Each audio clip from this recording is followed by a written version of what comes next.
Ashley bones की किताब Elon Musk की शुरुआत एक बड़े ही अजीब और यादगार सीन से होती है। लेखक एशली मस्क के 50वें जन्मदिन की पार्टी में है और डिनर के अंत में मस्क उनकी तरफ झुककर एक सवाल पूछते हैं, क्या आपको लगता है कि मैं पागल हूं? आज हम इसी एक सवाल के इर्द गिर्द बुनी गई इस किताब के जरिए इलॉन मस्क की दुनिया के गहरी पड़ताल करने वाले हैं।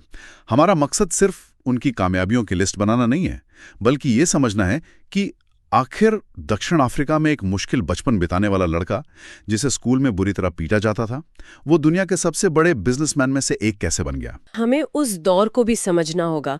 ये कहानी तब शुरू होती है जब सिलिकॉन वैली का .com बुलबुला फट चुका था। हाँ, माहौल बहुत डरावा। ज्यादातर लोग सुरक्षित दाव लगा रहे थे, छोटी छोटी एप्स बना रहे थे, फोटो शेयर करने की वेबसाइट्स, और उस वक्त एक आदमी अपनी सारी दौलत उन सपनों में झोंक रहा था जिन्हें सुनकर ही लोग हंसते थे। इलेक्ट्रिक कारें, प्राइवेट रॉकेट कंपनी और सौर ऊर्जा। ये उस दौर की सोच के बिल्कुल उलट था। तो फिर इस सोच को समझने की शुरुआत कहां से करें? किताब हमें सीधे स्पेसएक्स के हेडक्वार्टर ले जाती है। होथॉर्न, कैलिफोर्निया की एक बिल्कुल साधारण सी दिखने वाली इमारत। लेकिन अंदर घुसते ही मस्क के क्यूबिकल की तरफ जाने वाली दीवार पर मंगल ग्रह के 2 बहुत बड़े पोस्टर लगे हैं। एक पोस्टर में मंगल आज जैसा दिखता है, ठंडा, लाल और वीरान। और दूसरे में? और ठीक उसके बगल वाले दूसरे पोस्टर में वही मंगल इंसानों के रहने लायक बना हुआ है, हरा भरा, जहां नीले समंदर हैं। ये 2 तस्वीरें शायद मस्क के बारे में 1000 शब्दों से ज्यादा कह देती हैं। ये सिर्फ सजावट नहीं है, ये एक मिशन स्टेटमेंट है। ये उनके जीवन का सबसे बड़ा मकसद है, मानवता को एक मल्टी प्लैनेटरी स्पीसीज बनाना। हाँ। और इसके पीछे की सोच बहुत सीधी और शक्तिशाली है। उनका मानना है कि मानवता के अस्तित्व को लंबे समय तक बचाए रखने के लिए एक बैकअप प्लान की जरूरत है। मतलब अगर पृथ्वी पर कोई बड़ी आपदा आ जाए, हाँ, कोई एस्ट्रॉइड टकरा जाए या हम खुद ही किसी बड़ी लड़ाई में सब कुछ तबाह कर दें, तो क्या इंसानियत का अंत हो जाएगा? उनका एक मशहूर कोट है, मैं ये सोचते हुए मरना चाहूंगी कि मानवता का भविष्य उज्जवल है। उनके लिए ये सिर्फ बिजनेस नहीं, एक जिम्मेदारी है। लेखक उस जगह को मस्कलैंड कहते हैं, लॉस एंजलिस के पास वो विशाल रॉकेट फैक्ट्री। ये कोई छोटी मोटी वर्कशॉप नहीं है ना। किताब में वो अपने पहले दौरे का जिक्र करते हैं, जहां वो देखते हैं कि एक बहुत बड़ी फैक्ट्री में एक साथ कई रॉकेट बिल्कुल स्क्रैच से बनाए जा रहे हैं। कुछ वेल्ड हो रहे हैं, कहीं पर उनके इंजन बन रहे हैं, कहीं उन्हें पेंट किया जा रहा है। किसी साइंस फिक्शन फिल्म जैसा सीन। यहाँ जो बात सबसे दिलचस्प है वो ये है कि उनकी सारी कंपनियां आपस में कैसे जुड़ी हुई हैं। लेखक इसे unified field theory of Elon Musk कहते हैं। ये सब अलग अलग कंपनियां नहीं हैं, बल्कि एक ही बड़े विजन के अलग अलग हिस्से हैं। टेस्ला दुनिया की सबसे एडवांस बैटरी बनाती है। सोलर सिटी उन बैटरियों और सोलर पैनल का इस्तेमाल करके घरों और बिजनेस को साफ ऊर्जा देती है। और टेस्ला की कारों के सुपरचार्जर स्टेशंस, वो सोलर सिटी के सोलर पैनल से ही चलते हैं। और तो और स्पेसएक्स और टेस्ला एक दूसरे के साथ मटेरियल साइंस, वेल्डिंग की तकनीक और मैन्युफैक्चरिंग के तरीके भी साझा करते हैं। सब कुछ एक दूसरे को मजबूत बना रहा है। ये विजन इतना बड़ा है कि यकीन करना मुश्किल है। तो सवाल ये उठता है कि ये सोच ये आई कहां से? और कहानी हमें दक्षिण अफ्रीका के प्रिटोरिया ले जाती है। उनका बचपन काफी अकेला बीता। वो घंटों तक किताबों में डूबे रहते थे, लेकिन स्कूल का माहौल उनके लिए बहुत क्रूर था। उन्हें बुली किया जाता था। किताब में एक घटना का जिक्र है जो रोंगटे खड़े कर देती है। लड़कों के एक गैंग ने उन्हें सीढ़ियों से नीचे फेंक दिया और फिर बेहोश होने तक जमीन पर पटक कर मारा। इस मारपीट के बाद उन्हें हफ्ते भर के लिए अस्पताल में भर्ती कराना पड़ा था। शायद इसी अकेलेपन और बाहरी दुनिया की क्रूरता ने उन्हें किताबों और बड़े से बड़े सपनों की दुनिया में धकेल दिया। यानी एक तरफ ये तकलीफें थी तो दूसरी तरफ उनके अंदर कुछ असाधारण भी पनप रहा था। सिर्फ 12 साल की उम्र में उन्होंने ब्लास्टार नाम का एक वीडियो गेम बनाया। और ये कोई छोटा मोटा स्कूल प्रोजेक्ट नहीं था। उन्होंने बाकायदा उसका पूरा कोड लिखा और उसे एक कंप्यूटर मैगजीन को $500 में बेच भी दिया। 12 साल के बच्चे के लिए ये सोचना और कर गुजरना उनकी तकनीकी समझ और महत्वाकांक्षा का शायद पहला सार्वजनिक संकेत। किताब उनके परिवार के असर का जिक्र करती है, खासकर उनके नाना जोशुआ हॉल्डमैन का। वो एक बहुत ही साहसी व्यक्ति थे जो अपने छोटे से प्लेन में अपने परिवार के साथ पूरी दुनिया घूम चुके थे। लेकिन अपने पिता एरोल के साथ मस्क का रिश्ता बहुत तनावपूर्ण रहा। मस्क खुद कहते हैं कि उनके पिता दुख देने में माहिर हैं और वो एक भयानक इंसान है। एक ऐसा दर्द है जिसका जिक्र वो आज भी करते हैं। और इसी माहौल से और दक्षिण अफ्रीका की अनिवार्य सैन्य सेवा से बचने के लिए मस्क ने अमेरिका जाने का सपना देखा, जिसे वो अवसरों की भूमि मानते थे। 17 साल की उम्र में वो अपनी माँ की मदद से कनाडा चले गए और वहां उन्होंने गुजारा करने के लिए कई बहुत मुश्किल काम किए। एक लकड़ी मिल में उन्हें एक हैजमैट सूट पहनकर खौलते हुए बॉयलर रूम की सफाई करनी पड़ती थी, जहां जगह इतनी कम थी कि रेंग कर जाना पड़ता था। इन अनुभवों ने उन्हें बहुत सख्त बना दिया। और यूनिवर्सिटी ऑफ पेंसिल्वेनिया में पढ़ाई के दौरान ही उन्होंने अपने जीवन का रास्ता तय कर लिया था। उन्होंने उन 3 क्षेत्रों की पहचान की जो उनके हिसाब से मानवता का भविष्य तय करने वाले थे: इंटरनेट, नवीकरणीय ऊर्जा और अंतरिक्ष। और उन्होंने ठान लिया कि वो इन्हीं तीनों में काम करेंगे। तो सबसे पहले इंटरनेट और उनकी पहली कंपनी Zip2, जिसे उन्होंने अपने भाई किम्बल के साथ मिलकर शुरू किया था। ये एक तरह से गूगल मैप्स और येल्प का बहुत शुरुआती रूप था। वो दिन रात काम करते थे, ऑफिस में ही सोते थे और नहाने के लिए पास के एक जिम में जाते थे। Zip2 सफल रही। कंपनी $307 मिलियन में बिकी, जिससे मस्क को $22 मिलियन मिले। लेकिन इस अनुभव से उन्हें एक बहुत बड़ा और कड़वा सबक मिला। इस प्रक्रिया में कंपनी के बोर्ड ने उन्हें सीईओ के पद से हटाकर एक ज्यादा अनुभवी व्यक्ति को रख लिया था। ये सिर्फ नियंत्रण खोने की बात नहीं थी, ये इस बात का सबक था कि अगर विजन आपका है तो कंपनी का स्टीयरिंग व्हील भी आपके हाथ में होना चाहिए, वरना बोर्डरूम की पॉलिटिक्स आपके सपने को पटरी से उतार सकती है। उन्होंने सीखा कि निवेशक आपके सपने ही परवाह नहीं करते, वो बस अपने पैसे की परवाह करते हैं। यही वजह है कि आज भी वो टेस्ला और स्पेसएक्स पर इतना मजबूत कंट्रोल रखते हैं। इसके बाद उन्होंने अपनी लगभग सारी दौलत X.com में लगा दी, जिसका लक्ष्य बैंकिंग उद्योग में क्रांति लाना था। यही कंपनी आगे चलकर पेपैल बनी। लेकिन जब ईबे ने पेपैल को $1.5 बिलियन में खरीदा, तो सबसे बड़े शेयर होल्डर होने के नाते मस्क को टैक्स के बाद लगभग $180 मिलियन मिले, और यही वो पैसा था जिसने उनके सबसे बड़े सपनों को हकीकत में बदलने का मौका दिया। और यहीं से कहानी उस मोड़ पर पहुंचती है जो मस्क को बाकी सबसे अलग करती है। $180 मिलियन। उस पैसे से कोई भी एक द्वीप खरीदकर आराम की जिंदगी बिता सकता था, लेकिन मस्क ने अपनी लगभग सारी कमाई 3 बेहद जोखिम भरे कामों में लगा दी। स्पेसएक्स में $100 मिलियन, टेस्ला में $70 मिलियन और सोलर सिटी में $10 मिलियन।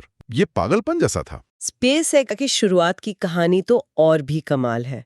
मस्क मंगल पर एक छोटा ग्रीन हाउस भेजना चाहते थे ताकि लोगों में अंतरिक्ष को लेकर फिर से उत्साह जगे। इसके लिए वो रूस गए रॉकेट खरीदने, कुछ पुराने इंटरकॉन्टिनेंटल बैलिस्टिक मिसाइल खरीद सकें। लेकिन रूसी उन्हें गंभीरता से नहीं ले रहे थे और बहुत ज्यादा पैसे मांग रहे थे। एक मीटिंग में तो उन पे थूका भी गया।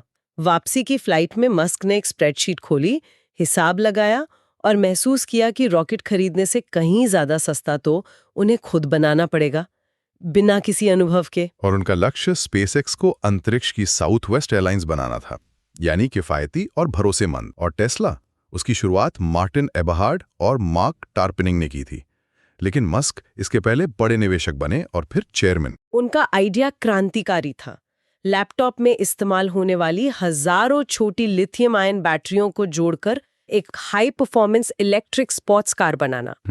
उस वक्त के एक्सपर्ट्स ने इस आइडिया को मजाक में उड़ा दिया था। और उन एक्सपर्ट्स की बात एक तरह से सच होती दिख भी रही थी। हाँ, दोनों कंपनियों की शुरुआती राह कांटों भरी थी। स्पेसएक्स के पहले 3 रॉकेट लॉन्च एक के बाद एक आसमान में ही फट गए। तीसरा रॉकेट जब फेल हुआ तो किताब में लिखा है कि कंपनी के कई बड़े इंजीनियर वहीं बैठकर रोने लगे थे। उन्हें लगा कि सब खत्म हो गया। उधर टेस्ला अपनी पहली कार रोडस्टर बनाने में देरी, बढ़ती लागत और मैनेजमेंट की समस्याओं से बुरी तरह जूझ रही थी। मस्क का सारा पैसा आग की तरह जल रहा था। और फिर आया साल 2008।